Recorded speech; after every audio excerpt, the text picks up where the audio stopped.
और पवन भैया जो गा देंगे वो किसी से नहीं होगा, क्योंकि मतलब उनके ऊपर साक्षात सरस्वती माँ की कृपा। और एक बात ये भी है कि जिसको चाह लिए स्टार बना दिए।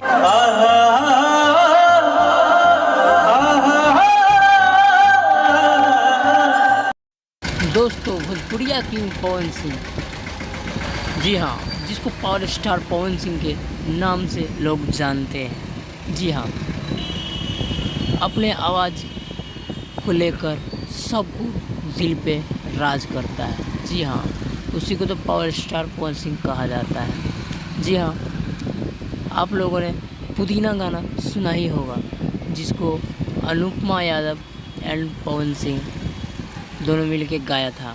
1 बिलियन क्रॉस कर गया।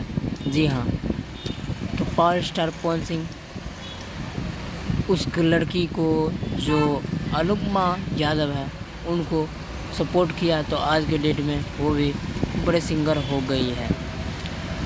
पावर स्टार पवन सिंह अगर चाह देना जिसको भी, उसको स्टार बना देता है, और जिसको बनाया है वो मानने को लिए तैयार नहीं है।